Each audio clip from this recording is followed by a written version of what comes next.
Buenas noches, bienvenidos a Ecos Siniestros. Hoy presentamos El acosador. Al caer la noche, cuando las luces de la ciudad comienzan a difuminarse en la lejanía y las sombras se alargan sobre las periferias, una figura solitaria recorre las calles desiertas. Es un hombre de mediana edad, de gesto sombrío y pasos sigilosos, que parece fundirse con los crepúsculos tardíos.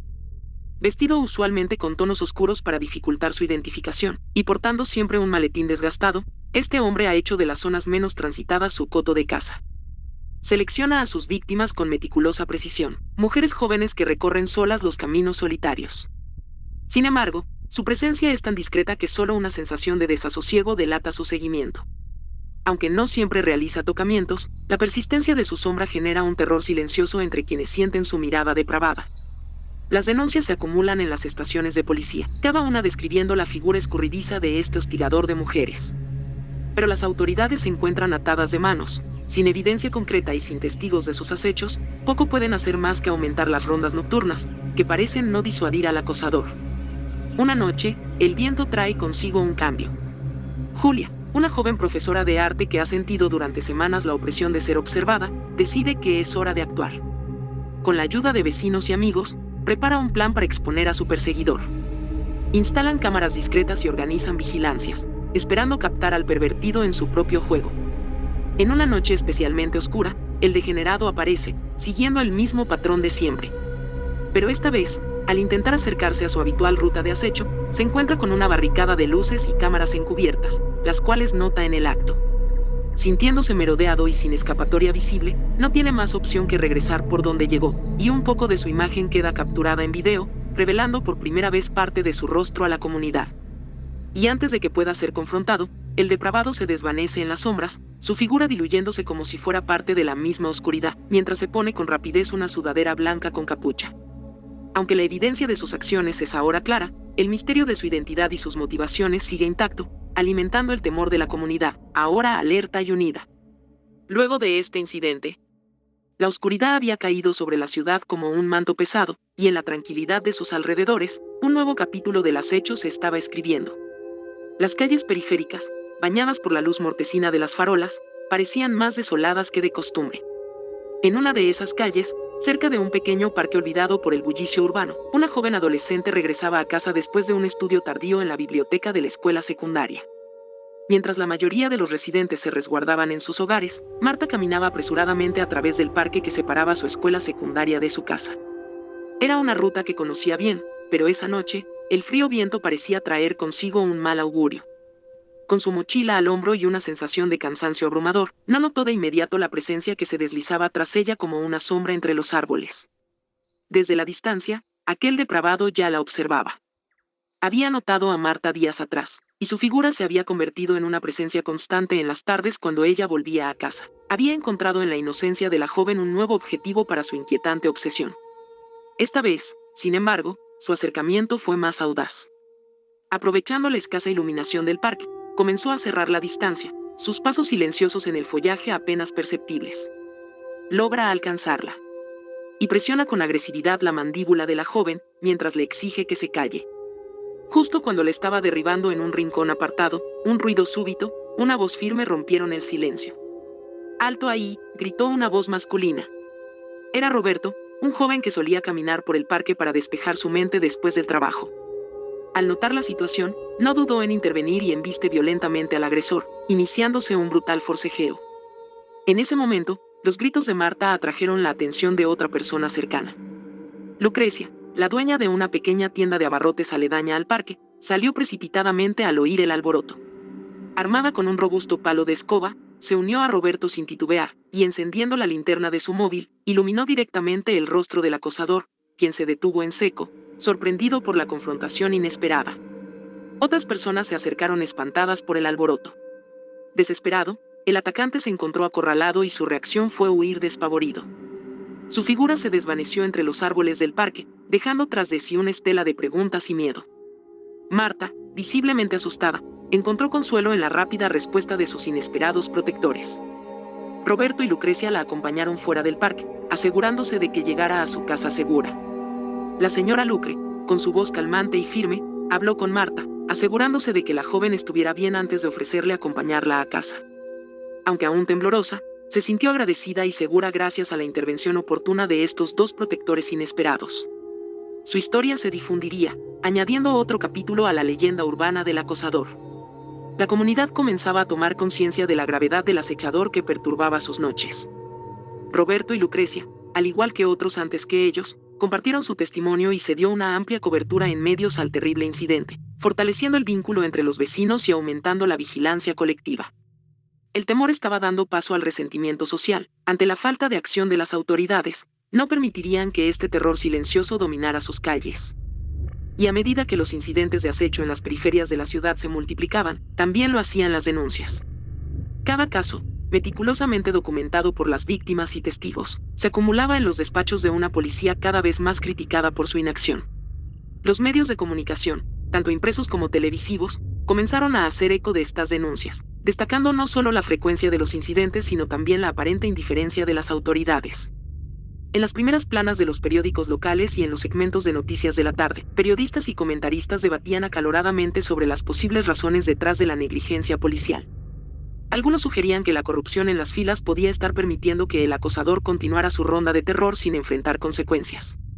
Otros apuntaban a una simple falta de recursos y prioridades mal asignadas, lo que dejaba a distintas zonas en un estado de vulnerabilidad permanente. La indignación no tardó en esparcirse más allá de los afectados directos. En los barrios ricos, las familias comenzaban a temer por sus hijas que visitaban o atravesaban esas áreas menos vigiladas. En los sectores más humildes, el resentimiento crecía por la falta de protección hacia sus comunidades, a menudo las más golpeadas por el fenómeno del acecho. Las reuniones comunitarias se volvieron más frecuentes, y las voces de los ciudadanos exigían acciones y respuestas. Un momento crucial llegó cuando un influyente programa de televisión decidió realizar un panel de discusión en vivo, invitando a funcionarios de policía, víctimas del acosador y expertos en seguridad. La tensión era palpable, con cada pregunta del moderador incisiva y directa. Las víctimas compartieron sus testimonios, rostros de dolor mezclados con determinación, mientras que los funcionarios a menudo se veían a la defensiva, incapaces de proporcionar justificaciones satisfactorias. La transmisión fue un catalizador. A medida que el programa llegaba a su fin, las redes sociales ya estaban inundadas de comentarios y llamados a la acción. Se organizaban marchas y protestas, con carteles que decían injusticia y no más silencio. La presión pública comenzaba a surtir efecto, y las autoridades no tenían más opción que responder. Promesas de reformas y aumentos en la vigilancia se anunciaron, pero para muchos, estas promesas llegaban demasiado tarde. La comunidad, aunque escéptica, se preparaba para ver si las promesas se convertirían en acciones concretas. Mientras tanto, el vicioso, enajenado a mirar y acosar a estas mujeres, seguía en las sombras, observando con temor cómo la sociedad que había desafiado empezaba a movilizarse contra él. Pero no podía detenerse, pues era adicto a la euforia que le producían estos actos moralmente reprobables. En el corazón palpitante de la ciudad, donde antes reinaba la indiferencia, ahora se gestaba un movimiento. El impacto de las discusiones mediáticas y la presión pública habían encendido una chispa en la comunidad, transformándola en una fuerza unida e indignada. Las calles, antes meros pasajes de la cotidianidad, se convertían ahora en vías de protesta. Los preparativos para una gran marcha estaban en marcha, y la energía colectiva era palpable. Los ciudadanos de todos los niveles sociales se unían, armados con pancartas y el poder de su voz colectiva. Los mensajes eran claros, exigían seguridad, justicia y un cambio real y duradero en la forma en que se manejaba la seguridad pública. En medio de esta preparación, un grupo pequeño pero resuelto se formó, dedicado no solo a protestar, sino a actuar. Este grupo, compuesto por algunas de las víctimas más audaces, familiares de los afectados y voluntarios decididos, comenzó a organizar patrullas nocturnas. Equipados con cámaras, luces potentes y una red de comunicación instantánea, patrullaban las periferias, lugares donde el degenerado había sido más activo. Una noche, mientras la ciudad se preparaba para la gran marcha del día siguiente, una de estas patrullas se encontró cara a cara con su adversario. El acechador, acostumbrado a la sombra y el sigilo, se vio sorprendido por la luz de los focos. Sus ojos viciosos, por un momento visibles detrás de su capucha, reflejaban una mezcla de sorpresa y desafío. Su excitación se desvaneció, y el miedo lo embargó por completo. El objetivo de la patrulla no era solo llevarlo a la justicia, sino hacerlo pagar. El encuentro fue tenso, un juego del gato y el ratón en las sombras de la ciudad. A cada movimiento de huida, la patrulla respondía con una estrategia coordinada, cerrando las rutas de escape y comunicándose a través de sus radios. La caza culminó en un parque desolado, donde finalmente fue acorralado. Ante la mirada atenta de los enardecidos, el hombre intentó argumentar su defensa, hablando de una justicia distorsionada y de su percepción torcida de la vigilancia, cosas que si bien él creía sinceramente, también era lo suficientemente astuto para usarlas a su favor. Esperaba poder alegar demencia y distraer su atención, sembrarles dudas. Pero sus palabras proferidas en un tono lloroso y lastimoso se perdían en el viento, ahogadas por el sonido de los golpes y huesos partidos, así como de las sirenas que se acercaban. La policía, finalmente actuando bajo la presión de la atención pública, llegó para detenerlo. Fue un momento de catarsis, no solo para las víctimas presentes, sino para toda la ciudad que había seguido su historia. Estuvieron a punto de lincharlo y quedó terriblemente golpeado y lacerado, lleno de su propia sangre a causa de la brutal paliza de las afectadas, sus familiares y vecinos que por voluntad propia se unieron a la violenta riña para castigarlo. El día de la marcha, la noticia de la captura del hostigador de mujeres corrió como un reguero de pólvora. Lo que comenzó como una protesta se transformó en una celebración de la acción comunitaria y el poder de la unidad. La ciudad había cambiado, marcada por la convicción de que, juntos, podrían enfrentar y superar las sombras que habían plagado sus calles. La ciudad, todavía vibrante por la captura de este abusador, parecía respirar un aire de triunfo mezclado con un alivio palpable. Las calles, iluminadas por la luz de un nuevo día, resonaban con las voces de una comunidad que había superado su temor. Sin embargo, en el corazón de muchos, una sombra de inquietud persistía, un eco del terror que habían vivido. En las semanas siguientes, mientras Axel Christian, el cazador de mujeres que provocó todo este alboroto, enfrentaba el juicio por sus actos, un descubrimiento desconcertante sacudiría los cimientos de la ciudad una vez más. Durante un registro exhaustivo de su domicilio, las autoridades descubrieron un cuarto oculto detrás de una pared falsa. Dentro, las paredes estaban cubiertas de fotografías, notas detalladas y mapas que delineaban cada movimiento, cada paso de sus acechos. Pero lo más perturbador era un conjunto de grabaciones en video, fechadas y ordenadas meticulosamente, que documentaban no solo sus observaciones sino sus pensamientos y justificaciones, un portal a la mente de un acosador. La revelación de estos materiales no solo reavivó el miedo sino que también desató una ola de introspección colectiva. ¿Cómo había podido alguien llevar a cabo tales actos bajo el radar de la comunidad? Las grabaciones, transmitidas en un reportaje especial bajo estrictas medidas éticas, mostraban a Axel, un hombre de semblante calmado y baja estatura hablando a la cámara con una calma escalofriante, explicando sus acciones como si fueran parte de un deber autoimpuesto para restablecer un orden perdido.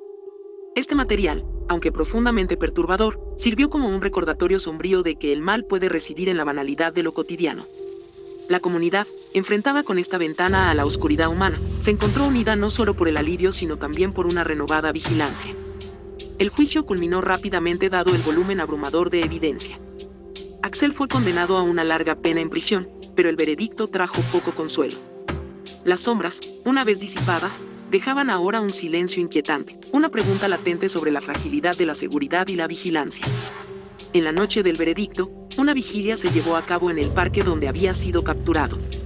Las luces de las velas iluminaban los rostros sombríos de los asistentes, cada uno reflexionando sobre la delgada línea entre la vigilancia y la vulnerabilidad. Una joven, cuya voz se elevó sobre el murmullo de la multitud, capturó el sentimiento colectivo. No podemos permitir que el miedo nos defina, pero tampoco podemos olvidar las lecciones que hemos aprendido. Vigilaremos, no con miedo, sino con esperanza. Y así, la ciudad aprendió que la luz de la comunidad puede disipar las sombras, pero la vigilancia debe permanecer, un eco constante en el silencio de la seguridad recuperada. No olvides suscribirte, dar like y comentar.